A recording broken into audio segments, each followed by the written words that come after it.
Aujourd'hui c'est un jour de salut. Salut. La main de grâce t'est tendue. Amène-moi en haut, en haut, en haut, auprès de toi, en haut, en haut, en haut, devant ton trône, en haut, en haut, en haut, dans ta présence, en haut, en haut, en haut, dans la louange, en haut, en haut, en haut, où vivent les anges, en haut, en haut, en haut, Hosanna, en haut, en haut, en haut, Alléluia, en haut, en haut, en haut. Merci Père, je te rends grâce, je te remercie. Merci pour ton assistance. Merci de nous avoir gardés, de nous avoir protégés. Merci pour ta paix que tu nous donnes. Merci pour le salut. Merci d'avoir versé ton sang pour nous. Merci de nous avoir sauvés. Seigneur Père éternel, pardonne nos péchés. Sanctifie-nous par ton sang. Purifie-nous au nom de Jésus-Christ. Seigneur de Tout-Puissant, dispose nos cœurs afin que ta parole puisse nous pénétrer. Et donne-nous un esprit qui met en pratique ta parole. Donne-nous l'obéissance. Augmente en nous l'obéissance. Accorde-moi l'onction de pouvoir presser ce message encore une fois au nom de Jésus-Christ. Je prie que ta grâce nous couvre et que nos cœurs soient disposés pour recevoir ta parole au nom de Jésus-Christ. Au nom de Jésus, nous avons ainsi prié. Amen. Je vous salue, frères et sœurs, au nom de Jésus-Christ. Nous allons continuer en ce jour notre enseignement que nous avons commencé et dont le thème est 12 principes de la richesse qu'enseigne le Jardin d'Éden. Amen. Et nous avons déjà prêché 2 parties de cet enseignement qui nous a beaucoup édifié. Amen. Nous allons continuer toujours dans notre verset Genèse chapitre 2, le verset 8 à 18. Et nous avons déjà lu le verset 8 et 9. Amen. Donc, nous allons continuer toujours en nous basant sur le verset 9 pour aujourd'hui. Amen. La Bible dit ceci.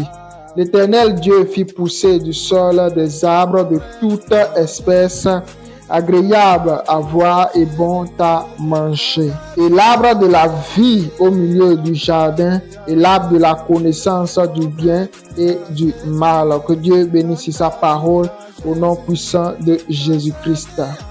Dieu a créé l'homme et il a aussi créé un jardin. Amen.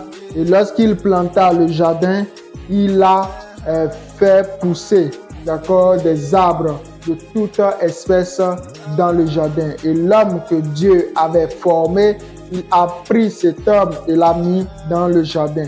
Et nous avons vu dans l'enseignement précédent que le jardin est un principe de la richesse. Le jardin symbolise une société dans laquelle tu vas réussir ta vie. C'est une société que Dieu a réservée pour toi pour que tu puisses y vivre et réussir ta vie. Amen. Le jardin symbolise également la fréquentation, les amis que tu as, les connexions que tu as. Amen. Ceux que tu fréquentes, la mentalité de ces gens-là, toutes ces choses constituent ton jardin.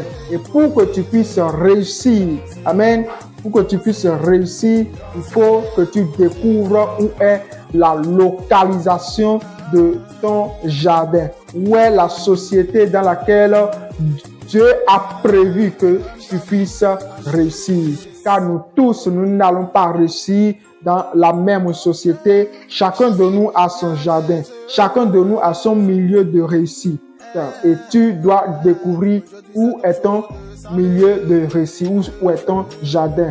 Adam avait son jardin en Éden. Ce n'était pas en Éthiopie, ce n'était pas en Égypte, ce n'était pas en Amérique.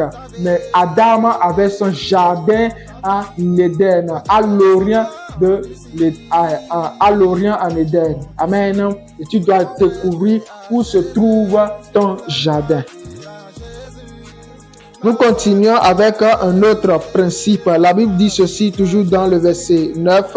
Et l'arbre de la vie au milieu du jardin. L'arbre de la vie au milieu du jardin.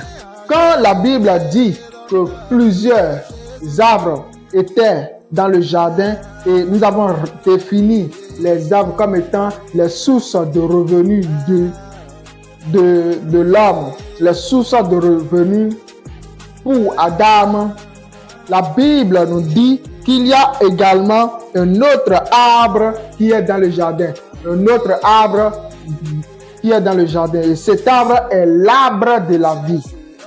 L'arbre de la vie. Qu'est-ce que cela symbolise dans les principes de la richesse, tel que l'arbre de la vie symbolise dans les affaires? L'arbre de la vie symbolise, premièrement, pour nous les chrétiens, ça symbolise Jésus-Christ. Amen. Ça symbolise Jésus-Christ. Qu'est-ce que cela signifie? Ça signifie que tu dois prendre Jésus-Christ au milieu de tes affaires. Jésus-Christ doit être au centre de tes affaires. Jésus-Christ doit être au centre de tes entreprises. Ne va pas faire une entreprise comme ça, par ta propre compétence, par ton imagination, par ta pensée, par ta force, par ton habileté, par ton argent. Mais il faut que Jésus-Christ soit avec toi. En ce temps de la fin, où le monde devient de plus en plus méchant, il faut que tu sois accompagné par le divin dans toutes tes activités, dans toutes tes entreprises. Amen. Il faut que l'arbre de la vie soit au milieu de ton jardin, soit au milieu de tes sources de revenus, soit au milieu de tes activités. Je vous avais parlé ici qu'il n'y a pas de richesse qui soit au sommet et qui ne soit ni Dieu comme source, ni Satan comme source. Il n'y a pas. Toute richesse est d'abord spirituelle. Toute richesse est d'abord spirituelle. Amen. Et nous, en tant qu'enfants de Dieu, en tant que chrétiens, nous devons avoir notre richesse basée sur le divin. Amen. Il faut que Jésus-Christ, l'arbre de la vie, soit au milieu de tes jardins. Car l'arbre de la vie te donne la vie. Et Jésus-Christ, au milieu de tes entreprises, au milieu de tes affaires, au milieu de tes sources de revenus, communique la vie à tes activités. Et tes activités ne te produisent pas la mort et ne te produisent pas les ronces. L'arbre de la vie doit être au milieu de ton jardin. Avant que tu n'ailles au boulot, prie le Seigneur. Avant que tu n'ailles travailler, prie le Seigneur. Avant que tu n'ailles faire quelque chose, prie le Seigneur. Avant que tu n'investisses, prie le Seigneur. Avant que tu ne puisses entreprendre, prie le Seigneur. Pendant que tu es en train de travailler sur tes projets, prie le Seigneur. Tu dois prier. Il faut que Jésus soit au milieu de tes activités. Amen. L'arbre de la vie symbolise encore l'honnêteté, la justice. Oui. L'arbre de la vie au milieu du jardin symbolise aussi la justice, l'honnêteté, la transparence. Il ne faut pas que tu sois malhonnête dans tes activités. La malhonnêteté va détruire tes activités. C'est comme tu as l'arbre de la mort au milieu de ton jardin. Oui, la justice va te procurer,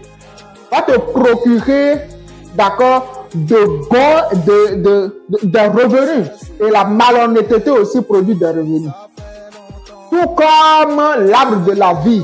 Amen. est une source de revenus pour Adam, la justice sera aussi une source de revenus pour toi. Pourquoi? Parce que la justice va garder, va faire que tes entreprises vont continuer à y travailler, à travailler. Et par la justice que tu exerces dans tes activités, dans tes entreprises vont continuer à pouvoir te donner des revenus. Mais lorsque tu es malhonnête, lorsque au lieu d'avoir l'arbre de la vie au milieu de tes jardins, toi tu as l'arbre de la mort au milieu de tes jardins, ça va te procurer des revenus, mais tu vas finir en enfer.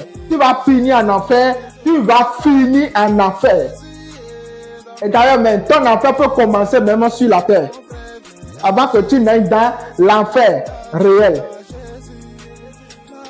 Il faut que tu sois honnête. Lorsque tu es honnête dans tes activités, Dieu te bénira. Lorsque tu rends la justice dans tes activités, Dieu te bénira. Ou tu n'escroques pas les gens, tu n'escroques pas tes partenaires, tu n'escroques pas tes clients, tu ne joues pas avec eux. Tu ne les voles pas. Il faut que tu sois honnête. C'est un principe de la richesse. C'est un principe. L'honnêteté. Ayez l'arbre de la vie au milieu de votre jardin. Amen. Nous continuons.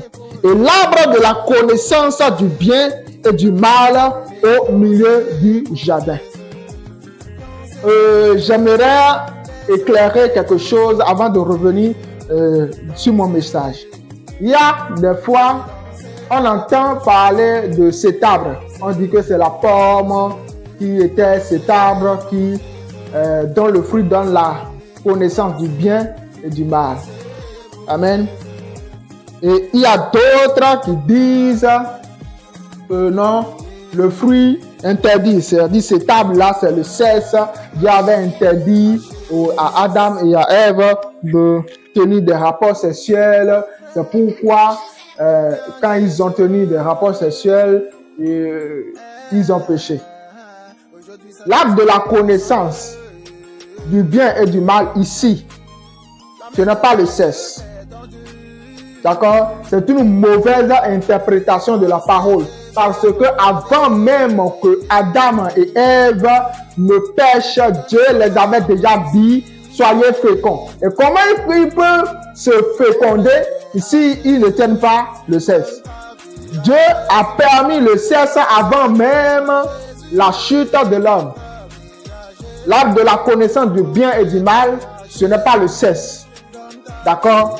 C'est un arbre comme tous les autres arbres. Mais son fruit donne quelque chose. Quand tu manges son fruit, tu auras la connaissance.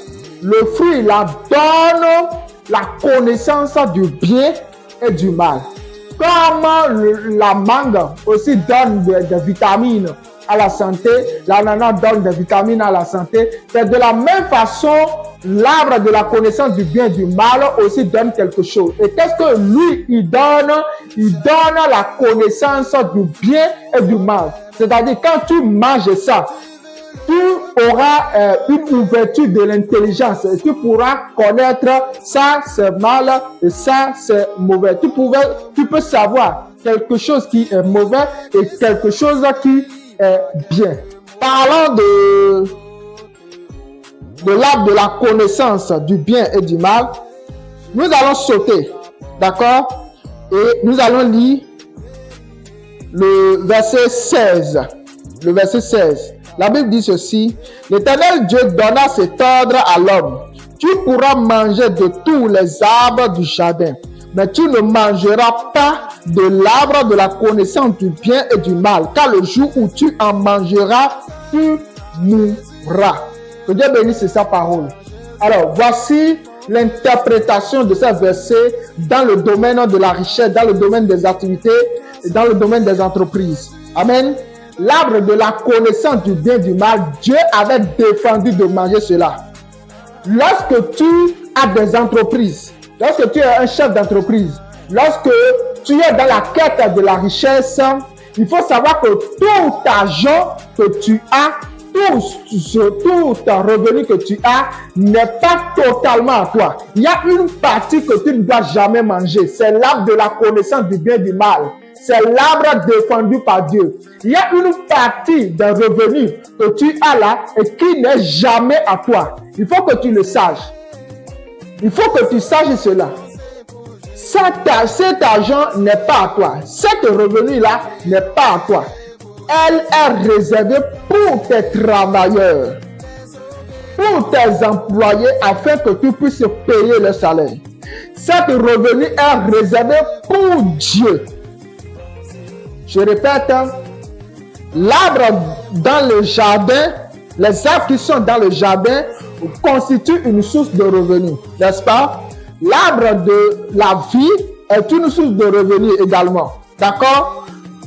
Et l'arbre de la connaissance du bien et du mal également constitue une source de revenus.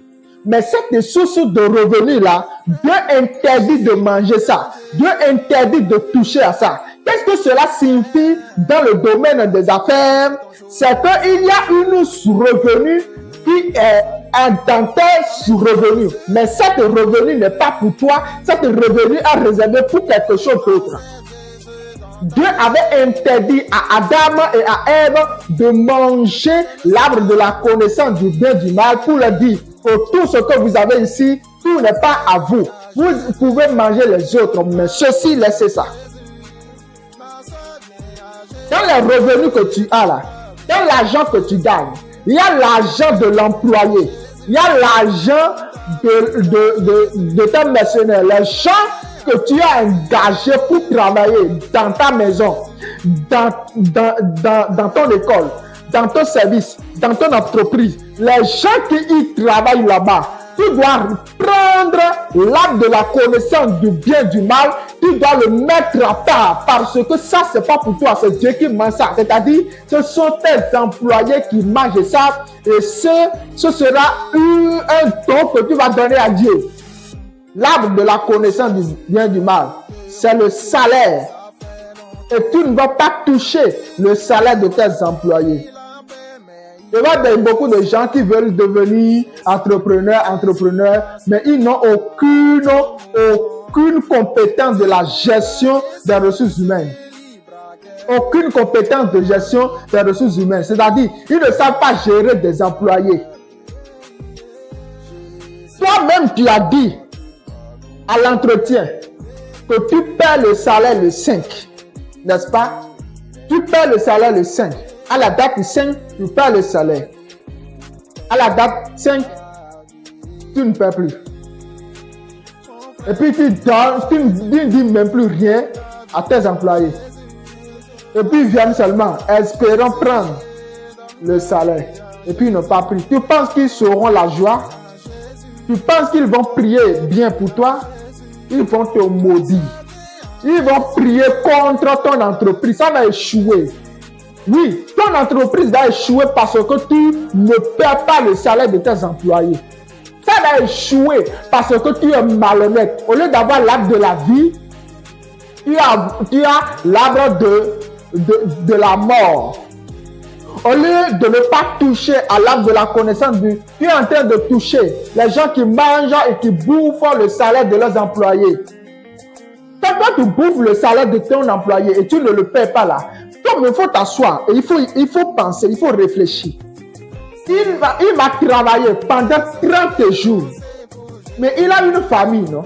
Il a une femme à nourrir. Il a des enfants à nourrir. Donne-lui son argent. Donne-lui son argent pour qu'il puisse rentrer à la maison et sa femme va dire: oh Dieu, je te rends grâce, je te dis merci parce que mon mari a travaillé, on lui a payé. Et cet argent, au lieu qu'il n'aille pour aller chercher des femmes d'autrui, des femmes dehors, il a amené cet argent à la maison. Et puis nous avons mangé, nous avons acheté, nous avons subvenu à nos besoins. Les enfants ont mangé, nous avons payé le loyer, on a payé l'électricité, on a... Dieu, je te dis merci. Et cette femme va prier à ce que la société dans laquelle son mari est en train de travailler, que cette société monte davantage. Parce que toi, étant chef d'entreprise, tu n'as pas touché à l'arbre de la connaissance du bien et du mal. Voyez-vous, lorsque Adam et Ève ont touché seulement à l'arbre, qu'est-ce qui s'est passé? La mort est entrée. La mort est entrée dans leur vie. Et lorsque tu te prends, c'est-à-dire, tu as du plaisir, voilà. Tu as du plaisir à retenir le salaire de tes employés. Tu es en train d'attirer la mort dans ta vie. Tu es en train d'attirer la mort dans ta société, dans ton entreprise. Tu ne toucheras pas à ça. Le salaire de ton employé, tu dois lui payer son salaire. Et la Bible dit, tu ne vas pas garder le salaire du mercenaire jusqu'au lendemain. C'est-à-dire, si tu dois payer son salaire à la date 5 et que tu payes son salaire à la date 6, tu as péché.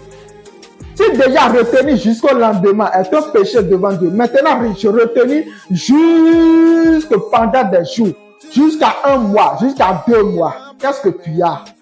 Et ce n'est pas que tu manques de l'argent, hein. Ce n'est pas que tu manques de l'argent pour pouvoir payer le salaire. Seulement le mauvais cœur que tu as est en train de te déranger.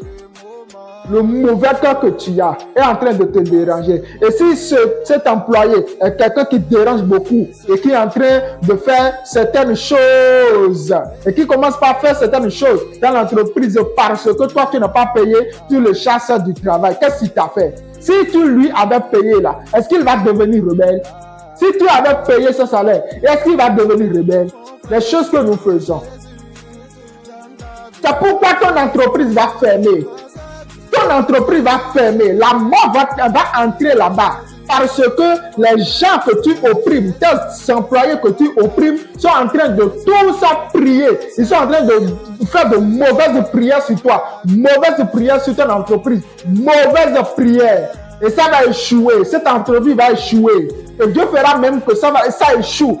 Pour qu'une autre personne honnête puisse créer des entreprises et puisse payer le salaire des gens. Savez-vous, il y a de cela 1 an, j'avais travaillé pour quelqu'un et je dois prendre mon salaire.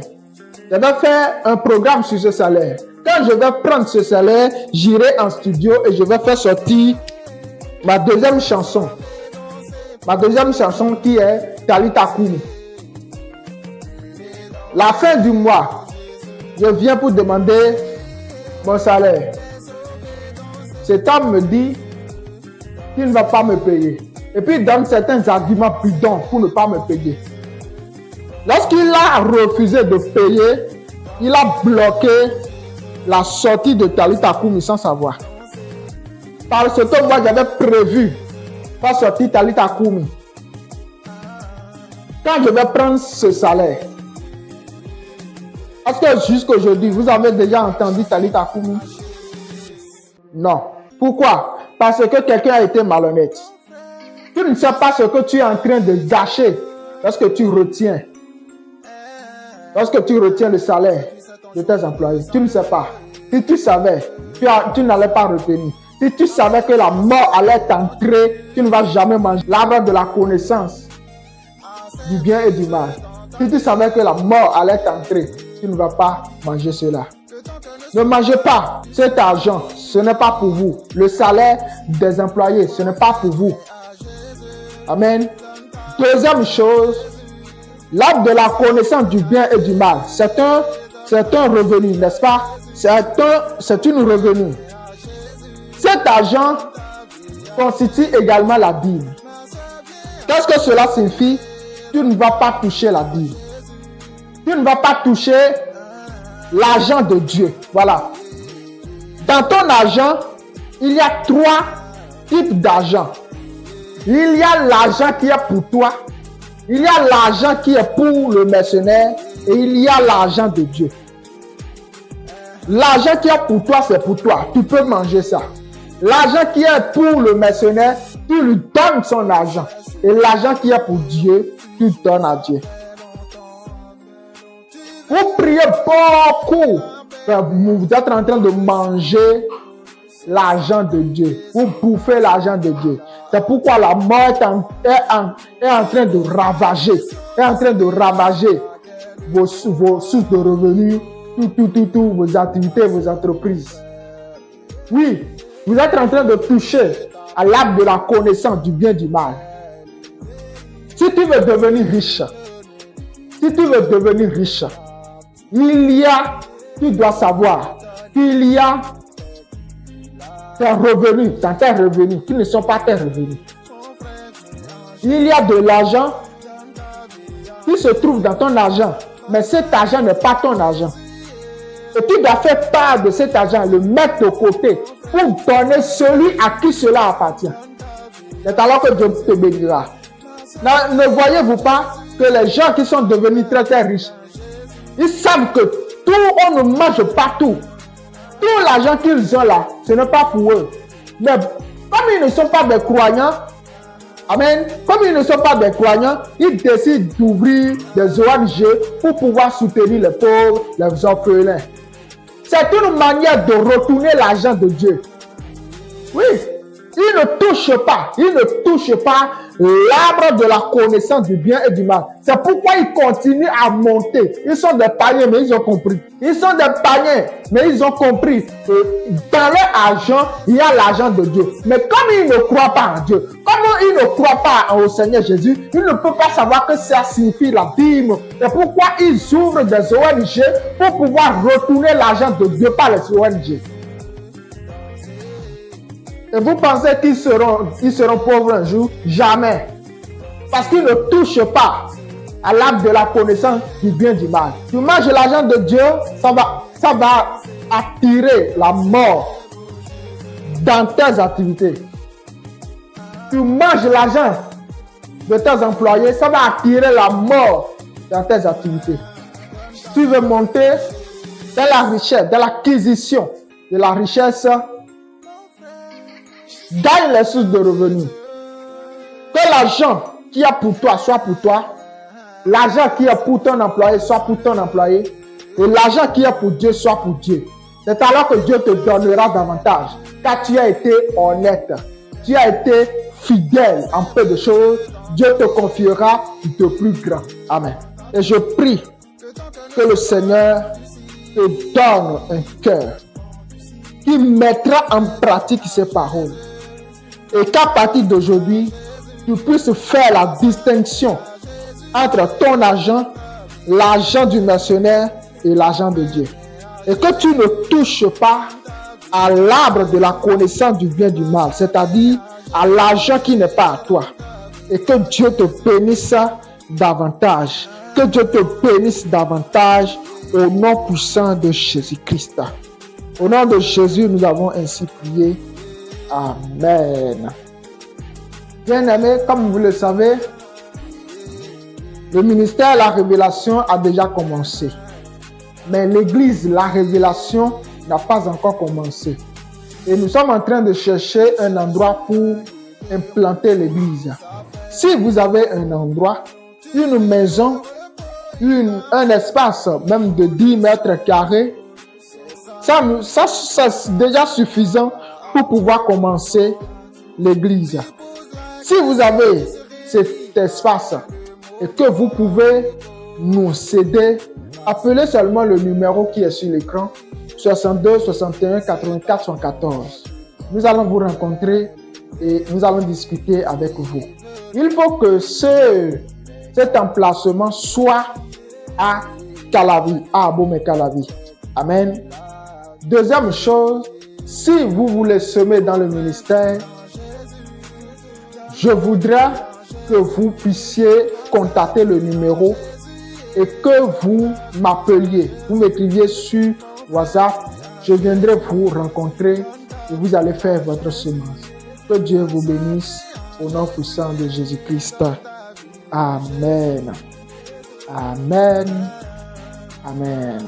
Amène-moi en haut, en haut, en haut, auprès de toi, en haut, en haut, en haut, devant ton trône, en haut, en haut, en haut, où vivent les anges en haut, en haut, en haut.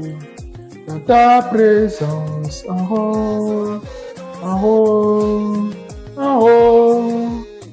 Hosanna en haut, en haut, en haut. Seigneur Dieu de gloire, je te dis merci. Merci de m'avoir utilisé afin de communiquer ce message. Béni soit ton nom, béni soit ton trône, au nom de Jésus-Christ. Seigneur, accorde-nous un cœur qui met en pratique ces paroles au nom de Jésus-Christ. Je prie pour tous ceux qui sont en train d'écouter cette parole, que cette parole les touche, les transforme au nom de Jésus-Christ. Seigneur, engendre parmi nous des hommes élevés, des hommes riches, des hommes bénis, au nom puissant de Jésus-Christ. Qu'ils aient un cœur qui soutient le ministère, qui soutient ton œuvre, au nom de Jésus-Christ. Qu'ils ne soient pas des riches, mais qui sont orgueilleux, des riches qui sont malhonnêtes, des riches qui sont escrocs et voleurs, mais qui soient des riches qui sont des sources de bénédiction. Qu'ils soient des sources de bénédiction pour la gloire de ton nom, au nom puissant de Jésus-Christ. Seigneur de Tout-Puissant, je crois que par ta grâce, nous aurons cet emplacement pour commencer l'Église. Que nous trouvions cet emplacement au nom de Jésus, pour voir à l'avancement de ton œuvre dans notre main au nom de Jésus-Christ. Le ministère que tu m'as confié, que ce ministère soit un ministère spirituel au nom de Jésus-Christ. Que ce ministère soit un ministère qui communique la vie de Dieu au nom de Jésus-Christ. Que le Saint-Esprit soit le guide de ce ministère au nom de Jésus-Christ. Au nom de Jésus, nous avons ainsi prié. Amen. Mon frère, viens à Jésus, donne ta vie à Jésus. Ma soeur, viens à Jésus et donne ta vie à Jésus. Mon frère, viens à Jésus, donne ta vie à Jésus. Ma soeur, viens à Jésus et donne ta vie à Jésus.